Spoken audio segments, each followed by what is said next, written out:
I'm Mrs. Ibok Oduro, the Provost of College of Science. Well, interacting with the student on Hacklab, I think for me, it's like a technology type of conference that brings students from different backgrounds, and you put them together and you're trying to see creativity, innovation, people coming out with things that are useful for the society, and the focus is that we'll be able to come out with products that can help push Ghana forward in its development. That's the little that I've gathered from the students. So I see it as a technology fair in a way, but this technology has a learning component, which is very good. It's a lifelong learning process that the student will take part, I think, for 3 days, meaning that it's a real vigorous learning process for them to go through.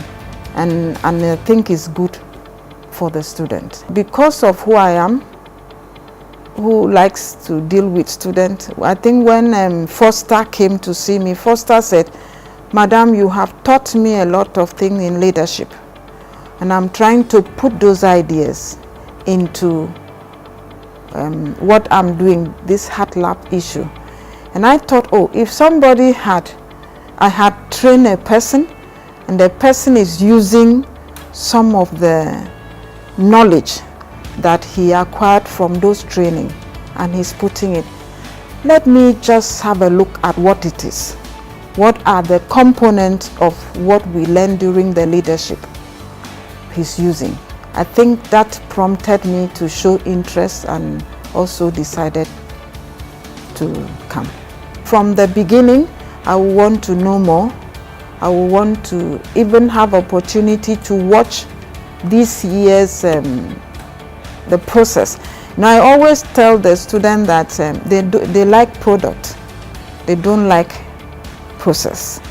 And for this, I see this as a very good process that they go through, that is building stamina, persistence, patience, because for you to be focused on something consistent for 3 days, I think apart from the knowledge acquired, is also going to affect character, is building character. So it goes beyond just acquiring of knowledge, it goes beyond just learning, but it also builds tenacity in the student. So I think that next year, I would have wished that more students get involved. So it should be advertised widely.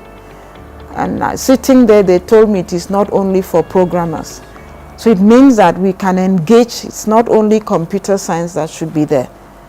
Other people, maybe physics, mathematics, biochemists, food science, those who love programming can all be asked to join.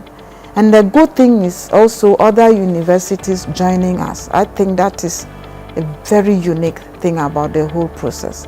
So I'm happy. I'm looking forward to next year.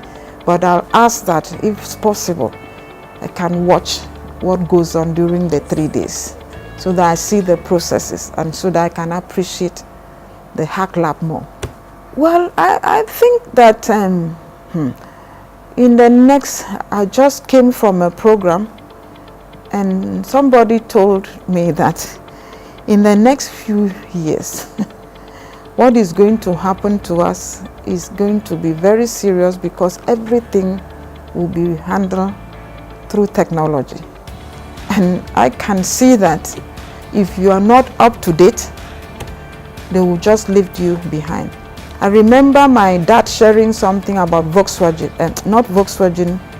Citron, that when Citron came newly, you have to drive the Citron and then it has to lift up before it starts. So there was a mechanic who was the person who was working on the Citron those days. And he didn't upgrade his knowledge.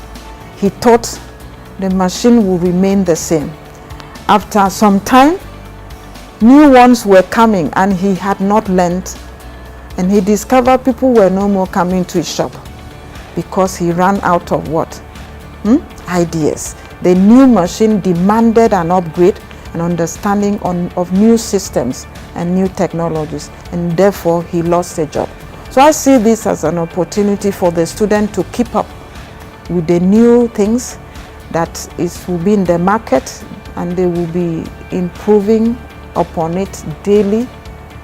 I mean daily. The technology is now daily, every day something new. So I see that if we don't encourage our students in this direction, we might be left behind. So I'm happy because it's going to keep them on their toe.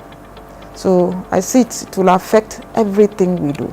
And so my students should be exposed to that to prepare them for the future.